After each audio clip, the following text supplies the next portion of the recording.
नमस्कार, मैं हूं धर्मेंद्र। आप देख रहे हैं ऑनलाइन न्यूज इंडिया। एक वक्त पर बीजेपी ने नारा दिया था मोदी है तो मुमकिन है, लेकिन देश इस वक्त में कह रहा है मोदी है तो मातम है। लेकिन हम कुछ और कह रहे हैं। हम कह रहे हैं कि मोदी का ऐलान without any plan. Modi ji ऐलान करते हैं लेकिन उनके पास में कोई प्लान नहीं होता है, और ये अब से नहीं, इसके कई सारे उदाहरण दिए जा सकते हैं। नोटबंदी किया, कोई प्लान नहीं। उसके बाद में जीएसटी किया, कोई प्लान नहीं। उसके बाद में लॉकडाउन किया, कोई प्लान नहीं। और अब नरेंद्र मोदी जी ने ऐलान किया कि 1 मई से 18 से 45 साल के बीच के जितने भी लोग हैं उनको वैक्सीन लगेगी। इस बात का ऐलान किया गया, लेकिन उनके इस ऐलान के पीछे क्या कोई प्लान था? बिल्कुल नहीं। क्योंकि अगर प्लान होता तो हर राज्य तकरीबन हर राज्य, जिसमें बीजेपी के राज्य भी हैं, वो ये कह रहे हैं कि हमारे पास में वैक्सीन नहीं है, इसलिए आप मत आइए। ये हालात हैं। प्रधानमंत्री नरेंद्र मोदी, उन्होंने प्रधानमंत्री पद को ऐसा बना दिया है कि अगर प्रधानमंत्री पद पर बैठा हुआ व्यक्ति कोई बोलता है तो उसकी बात का वजन होता है। लोग उसकी बात को सराखों पर रखते हैं। लोग कहते हैं कि उन्होंने जो कहा है वो पत्थर की लकीर है, उसके ऊपर पूरा देश खड़ा हो जाता है। लेकिन प्रधानमंत्री जी बात जो कहते हैं उनके पीछे कोई प्लान नहीं होता है। ये देश का दुर्भाग्य है। आपको बताते हैं कि वैक्सीन के लिए हमारी तैयारी क्या है और किन किन राज्यों ने हाथ खड़े कर दिए हैं। सीधे कह दिया है कि हमारे पास में वैक्सीन नहीं है, आप मत आइएगा। ये हालात तब है जब लाशों के ढेर लगे हुए हैं देश के अंदर। देखिए, सबसे बड़ी बात यह है कि 2.5 करोड़ लोगों ने ऑनलाइन रजिस्ट्रेशन करवा चुके हैं। और लेकिन अब आपको बताते हैं कि किन किन राज्यों में कहां पर जो है वो वैक्सीन के लिए कितने तैयार है, कितने जिलों में लग रही है और कहां पर पूरी तरह से मना कर दिया गया है। सबसे पहले महाराष्ट्र से शुरुआत करते हैं, क्योंकि सबसे ज्यादा आंकड़े महाराष्ट्र से निकल करके आ रहे हैं कोविड के। महाराष्ट्र ने कहा है कि हम केवल सांकेतिक शुरुआत करेंगे। हम अभी वैक्सीन की यहां पर प्रॉपर शुरुआत नहीं करने जा रहे हैं, क्योंकि हमारे पास में वैक्सीन नहीं है। उसके बाद में दूसरा बड़ा राज्य उत्तर प्रदेश इतना बड़ा राज्य, योगी आदित्यनाथ की सरकार है। टीवी पर आपको खूब दिखाई दे रहे होंगे फीता काटते हुए, लोगों को वैक्सीन लगवाते हुए। लेकिन सच्चाई क्या है? सच्चाई यह है कि केवल और केवल 7 जिलों में ही वैक्सीन लग रही है, बाकी जगह पर वैक्सीन नहीं लग रही। ये हाल है उत्तर प्रदेश के। उसके बाद में मध्य प्रदेश, मामा शिवराज सिंह चौहान का मध्य प्रदेश, वैक्सीन नहीं है, हाथ खड़े कर दिए हैं कि हमारे पास में कोई वैक्सीन नहीं है, शिवराज सिंह चौहान ने कहा है। उसके बाद में राजस्थान, बड़ा राज्य, कांग्रेस का राज्य से अशोक गहलोत मुख्यमंत्री, और केवल 11 जिलों में वैक्सीन लगेगी राजस्थान के अंदर। उसके बाद में बिहार, बीजेपी की डबल इंजन की सरकार, लेकिन हाथ खड़े कर दिए हैं, वैक्सीन नहीं लगेगी। उसके बाद में गुजरात, प्रधानमंत्री नरेंद्र मोदी का गृह राज्य, गुजरात मॉडल, ध्यान है आपको, गुजरात मॉडल में भी केवल और केवल 10 जिलों में वैक्सीन लगेगी, उसके अलावा वैक्सीन नहीं लगेगी।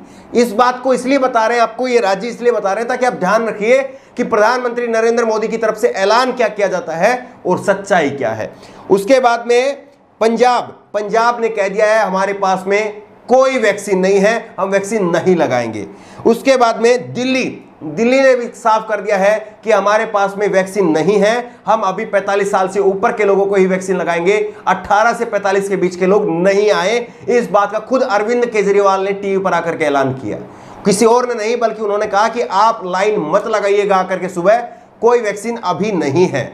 उसके बाद में आपको बताते हैं आंध्र प्रदेश, दक्षिण भारत में अगर आप जाएंगे तो आंध्र प्रदेश के अंदर जो है वाईएसआर की सरकार है और जगन मोहन रेड्डी वहां पर मुख्यमंत्री है। और आपको आश्चर्य होगा ये जान करके कि आंध्र प्रदेश के मुख्यमंत्री ने कहा कि सितंबर से पहले हम कोई वैक्सीन लगाने की हालत में नहीं हैं। ये सच्चाई है देश की। दूसरी तरफ जश्न मनाया जा रहा है, टीका उत्सव। उसके बाद में जम्मू कश्मीर जिसमें से 370 की धारा हटा ली गई, अब राष्ट्रपति शासन है वहां पर, और सीधे बीजेपी की सरकार ही वहां पर देख रही है। मनोज सिन्हा वहां पर राज्यपाल जो है वो बनाए गए, लेकिन वैक्सीन नहीं लगेगी। ये भी वैक्सीन नहीं वालों में से है। कर्नाटक, बीजेपी की सरकार है, वैक्सीन नहीं लगेगी। गोवा, बीजेपी की सरकार है, वैक्सीन नहीं लगेगी। मध्य प्रदेश में हमने आपको पहले ही बता दिया है कि मध्य प्रदेश में भी वैक्सीन अभी नहीं लगेगी, शिवराज सिंह चौहान की तरफ से भी यह स्पष्ट कर दिया गया। तो ये हालात हैं उन राज्यों के जो बड़े राज्य हैं, वहां पर वैक्सीन नहीं लगेगी। अब आपको बताते हैं कि पूरी दुनिया की अगर बात करें, पूरी दुनिया की अगर बात करें तो हम कहां पर खड़े हैं, और वाकई आपका ये सिर जो है वो शर्म से झुक जाएगा। किस तरह से प्रचार किया जा रहा है, टीवी पर कुछ और दिखाया जा रहा है, लेकिन सच्चाई क्या है। सबसे पहले आपको बताते हैं इजराइल एक ऐसा देश है जहां पर 62% लोगों को वैक्सीन लग चुकी है, और यहां पर मास्क, जो आप मास्क पहन करके घूम रहे हैं रोजाना, वो मास्क फ्री कर दिया गया है, हटा दिया गया है। 62% लोगों को यहां पर पहली वैक्सीन लग चुकी है। 59% लोगों को दोनों वैक्सीन लग चुकी है। ब्रिटेन के अंदर 50% लोगों को वैक्सीन लग चुकी है, और 21% लोगों को दोनों वैक्सीन लग चुकी है। 50% को एक वैक्सीन और 21% को दोनों वैक्सीन। उसके बाद में अमेरिका की बात करें तो अमेरिका में भी 42% लोगों को वैक्सीन दोनों एक लग चुकी है, और 29% लोगों को दोनों वैक्सीन लग चुकी है। यानी ये वो देश है जो तकरीबन अपनी आधी जनसंख्या को कवर कर चुके हैं। भारत की बात करिए, भारत में 9 नंबर, केवल 9% लोगों को एक डोज लगी है, एक डोज। और अगर दोनों डोज की बात करें तो आपको आश्चर्य होगा ये जान करके कि महज 2% लोगों को ही दोनों डोज लगी हैं। जबकि प्रधानमंत्री टीवी पर आते हैं, और ये हमने तब भी कहा था जब उन्होंने रात को अपना संबोधन दिया था अभी 6 रोज पहले, तब भी हमने कहा था कि प्रधानमंत्री जी अपनी पीठ थपथपा रहे थे कि दुनिया में सबसे बड़ी जनसंख्या को हमने वैक्सीन लगा दी है। सही बात है, 15 करोड़ लोगों को हमारे यहां पर एक वैक्सीन लगी है, लेकिन अगर परसेंटेज में बात करें तो केवल और केवल 2% लोगों को आपने दोनों वैक्सीन लगाई है।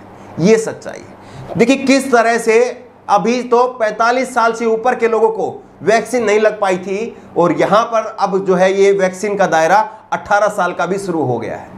अब ये लाइनों में लगा करके कोरोना बांटा जा रहा है क्या, या वाकई कोरोना से जो है वो निजात पाने के लिए वैक्सीन लगाई जा रही है, ये बड़ा सवाल है। देखिए स्पष्ट बात है, प्रधानमंत्री जी के पास में कोई प्लान नहीं है, चाहे वो कुछ भी कहें, लेकिन सच्चाई ये है कि प्लान नहीं है। अगर ऐसा होता तो पहले उनको आज घोषणा करने की क्या जरूरत थी? केवल टीवी पर आना, हेडलाइन बनाना, क्या वही जो है वो प्रधानमंत्री का काम रह गया है, और उसके पीछे उनका कोई फॉलोअप नहीं है? क्या उसके पीछे हो रहा है, नहीं हो रहा है, उसका ऊपर कोई कंट्रोल नहीं है? ये सीधा सीधा सवाल है। किस तरह से प्रधानमंत्री जी ने कह दिया कि 1 तारीख से 18 साल से ऊपर के सब लोगों को वैक्सीन लगेगी, लेकिन तैयारियां कितनी? आपकी बीजेपी की सरकार गुजरात मॉडल भी नहीं लगा पा रहा है, और राज्यों की तो आप बात छोड़ दीजिए, और राज्य तो पिछड़े हुए हैं, कांग्रेस शासित हैं, वहां पर तो वैक्सीन वैसे ही नहीं लगाएंगे। आप ये कह सकते हैं, आपके प्रवक्ता कह सकते हैं, लेकिन गुजरात में क्यों नहीं लग रही है? 20 साल से आपकी सरकार है, 7 साल से आप प्रधानमंत्री हैं, आप गुजरात में भी नहीं लगा पाए, पूरे देश में तो कहां से लगाएंगे? तो सीधा बात यह है कि प्रधानमंत्री का ऐलान विदाउट एनी प्लान, कोई प्लान नहीं, टीवी पर आकर के ऐलान कर देना और उसके बाद में लोग मरते रहे। सबसे पहले बात यह है कि राहुल गांधी ने जिस वक्त में कहा था कि आप बाहर से भी वैक्सीन लेकर के आइए, इंपोर्ट करिए, उस वक्त में रविशंकर प्रसाद उन्होंने कहा था कि राहुल गांधी दलाली कर रहे हैं कंपनियों की। उसके बाद में खुद से स्पुतनिक वैक्सीन रूस की, उसका इंपोर्ट की इजाजत मोदी सरकार ने दी, लेकिन अभी भी वो वैक्सीन यहां नहीं पहुंची है। क्यों इतनी देरी हो रही है? क्यों इतनी देरी हो रही है? और इसमें सबसे बड़ी बात यह है कि अब जो 18 से 45 साल के बीच में जो वैक्सीन लगेगी, ये वैक्सीन राज्य खुद से खरीदेंगे। क्यों नहीं मोदी सरकार वैक्सीन खरीद रही? जबकि ये राष्ट्रीय आपदा है, ये राज्यों के स्तर पर आपदा नहीं है, ये राष्ट्रीय आपदा है। तो ऐसे में राज्यों को खरीद करके देना चाहिए मोदी सरकार को। और वहां पर वैक्सीन कंपनियां क्या कर रही है, चाहे वो सीरम है, चाहे वो कोवैक्सीन है, चाहे वो भारत बायोटेक है, वो क्या कर रही है? वो अलग अलग पैसे वसूल रही है। भारत सरकार से कुछ और पैसे वसूले जा रहे हैं, राज्य सरकारों से कुछ अलग पैसे वसूले जा रहे हैं। राज्य सरकारों को करीब करीब जो है 400 रुपए में दिया जा रहा है, और जबकि भारत सरकार को वही वैक्सीन 150 रुपए में दिया जा रहा है। ये 300 350 रुपए ये अलग अलग जो है वो क्यों ज्यादा वसूले जा रहे हैं? राज्यों के पास में वैसे ही इस वक्त में जीएसटी का कलेक्शन नहीं है, पूरे तरह से उद्योग धंधे ठप है, बाजार बंद है, तो कैसे राज्य फिर उनका राजस्व निकालेंगे, कैसे उनका इनकम निकालेंगे? सब कुछ जो है वो हाथ खड़ा कर दिया गया है, देश लाइनों में लगा हुआ है, वैक्सीन है नहीं, और टीका उत्सव मनाया जा रहा है। लगातार आपको टीवी पर दिख रहा होगा, टीका उत्सव मन रहा है, वैक्सीन लग रही है, लेकिन उसकी सच्चाई क्या है, ये सब आपके सामने है। क्या आपको नहीं लगता कि प्रधानमंत्री नरेंद्र मोदी, जिनके बारे में कहा जाता था कि मोदी है तो मुमकिन है, अब लोग कहते हैं कि मोदी है तो मातम है, लेकिन हम ये कह रहे हैं कि मोदी का ऐलान विदाउट एनी प्लान। क्या आपको लग रहा है कि ये सही है, या आपको लग रहा है कि नहीं, आप तो खामोखा मोदी जी की बुराई करते हैं? दो देश में बहुत अच्छा काम कर रहे हैं, 56 इंच की सरकार है और देश मजबूत हाथों में है, और शायद इसीलिए हमारे देश में रोजाना हजारों की संख्या में लोग मर रहे हैं। आपकी राय क्या है? नीचे कमेंट बॉक्स में अपनी राय जरूर दीजिएगा। धन्यवाद। इस खबर को अभी लाइक करें, शेयर करें, अभी चैनल को सब्सक्राइब करें और घंटी जरूर दबाएं।